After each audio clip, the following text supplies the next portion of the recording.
Welcome to Apoorva's Nalabagam. இன்றைக்கி நம்ம முட்டையையும் அப்பளத்தையும் வச்சு நல்ல ஒரு அருமையான ஸ்நாக்ஸ் ரெசிபி தான் எப்படி பண்ணுறதுன்னு பார்க்க போகிறோம். இது ஸ்நாக்ஸுக்கு மட்டும் இல்லை, நீங்கள் மதியம் லஞ்சுக்கு சைட் டிஷ்ஷாக கூட வச்சு சாப்பிடலாம். டேஸ்ட் ரொம்பவே அருமையாக இருக்கும். செய்கிறதுக்கு டைமும் ரொம்ப எடுக்காது. ஒரு 10லேருந்து 15 நிமிஷத்துக்குள்ளே ஈஸியாகவே பண்ணிடலாம். வாங்க இப்போ எப்படி பண்ணலான்னு பார்க்கலாம். ஃபஸ்ட்டு அடுப்பில் ஒரு கடாய் வச்சுட்டு அதில் ஒரு டேபிள் ஸ்பூன் அளவுக்கு எண்ணெய் சேர்த்துக்கோங்க. எண்ணெய் காஞ்ச பிறகு அதில் 2 மீடியம் சைஸ் வெங்காயம் பொடியை கட் பண்ணி வச்சுருக்கேன், அதை இதில் சேர்த்துக்கிறேன். நீங்கள் இது விருப்பப்பட்டிங்கன்னா இது கூட ஒரு பச்சை மிளகாவை பொடியை கட் பண்ணி சேர்த்துக்கிறதுனாலும் சேர்த்துக்கலாம். குழந்தைங்க வாயில் கடிப்படுன்றதுனால நான் சேர்த்துக்கல. இப்போ வெங்காயம் பார்த்திங்கன்னா கண்ணாடி பதத்துக்கு வதங்கி வந்துருச்சு. இந்த அளவுக்கு வெங்காயம் வதங்கி வந்ததுன்னா போதும். இப்போ இதில் தேவையான அளவுக்கு உப்பு ஒரு 1/2 ஸ்பூன் அளவுக்கு சேர்த்துக்கிறேன். அது கூடவே 1/2 ஸ்பூன் மிளகுத்தூள், காரத்துக்கு பார்த்தீங்கன்னா மிளகுத்தூள் மட்டும்தான் சேர்த்துக்கிறேன். நீங்கள் காரத்துக்கு தகுந்த மாதிரி சேர்த்துக்கோங்க. அது கூடவே 1/4 ஸ்பூன் சீரகத்தூள், 1/4 ஸ்பூன் மஞ்சத்தூள் சீரகத்தூள் கட்டாயம் சேர்த்துக்கோங்க. நம்ம முட்டை சேர்க்குறதால அந்த முட்டையோட ஸ்மெல் இல்லாமல் இருக்கிறதுக்காக. இப்போ எல்லாத்தையும் ஒன்றா சேர்த்து நல்லா கலந்து விட்டுக்கோங்க. அந்த வெங்காயத்தில் உப்பு எல்லாம் ஏறி நல்லா கலந்து வரணும். கலந்து விட்டுக்கோங்க. இப்போ பார்த்தா நல்லா கலந்து விட்டுட்டேன். இப்போ நம்ம எடுத்து வச்சுருந்த அந்த 3 முட்டையை இதில் உடச்சி ஊற்றிக்கிறேன். இப்போ முட்டையை உடச்சி ஊற்றிட்டு நம்ம இதை நல்லா வேக விட்டு எடுத்துக்கணும். அடுப்பை மீடியம் ஃப்ளேமுக்கு மாற்றிட்டு முட்டை அடி பிடிச்சிடாமல் நல்லா முட்டையை வேக வச்சு எடுத்துக்கலாம். இப்போ பார்த்தீங்கன்னா முட்டை பாருங்கள் நல்லா வெந்து வந்துருச்சு.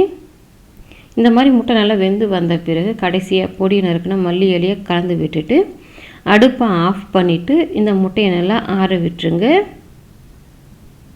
இப்போ பார்த்தீங்கன்னா நான் அப்பளம் எடுத்துருக்கேன். நீங்கள் அப்பளம் எடுக்கும்போது இது மாதிரி கொஞ்சம் பெரிய சைஸ் உள்ள அப்பளமாக எடுத்துக்கோங்க. அப்போ தான் நமக்கு நல்லா மடித்து எடுக்கிறதுக்கு சரியாக இருக்கும். இந்த மாதிரி சின்ன சைஸ் எடுத்திங்கன்னா உள்ள ஸ்டஃபிங் வச்சுட்டு நம்மளால் மடிக்க முடியாது. அதனால தான் நான் பெரிய சைஸ் அப்பளம் எடுத்திருக்கேன். இப்போ ஒரு சின்ன மிக்சிங் பவுலில் கொஞ்சமாக 1 டேபிள் ஸ்பூன் அளவுக்கு மைதா சேர்த்து வச்சுருக்கேன். அந்த மைதாவில் கொஞ்சமாக தண்ணி சேர்த்து ஒரு திக்கான பேஸ்ட்டாக கரைச்சிக்கோங்க.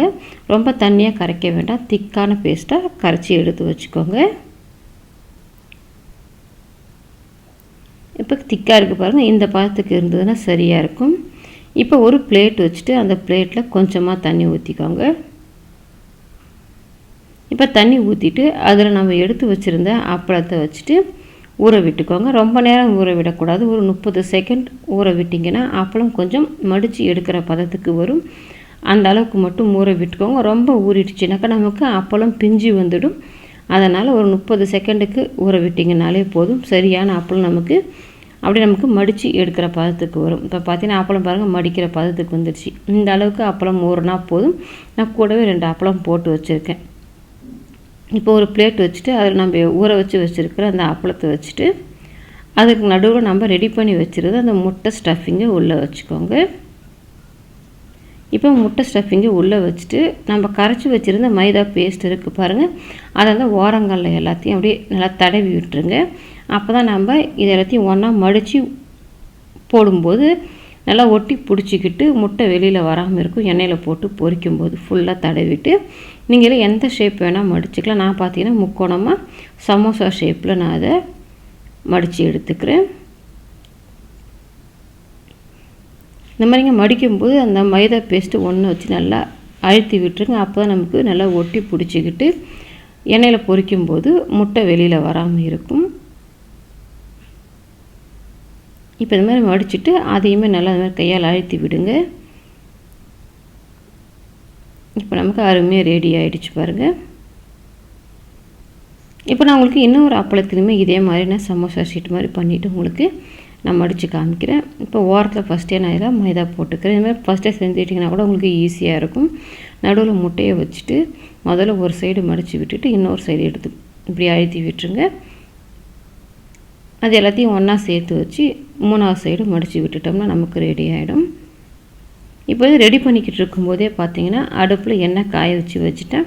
எண்ணெயுமே காஞ்சிடுச்சு. எண்ணெய் காஞ்ச பிறகு அடுப்பு மீடியம் ஃப்ளேமுக்கு மாற்றிட்டு நம்ம ரெடி பண்ணி வச்சுருக்கிற அந்த முட்டை சமோசாவை எண்ணெயில் போட்டுக்கோங்க. எண்ணெயில் போட்டுட்டு நம்ம ஃப்ரை பண்ணிக்கலாம். நீங்கள் ஊற்றுற எண்ணெயை பொறுத்து எந்த அளவுக்கு போட முடியுமோ அது மாதிரி போட்டுக்கோங்க. நான் ஊற்றிருக்கிற அளவுக்கு ஒரு 3 சமோசா மட்டும்தான் போட முடியும்.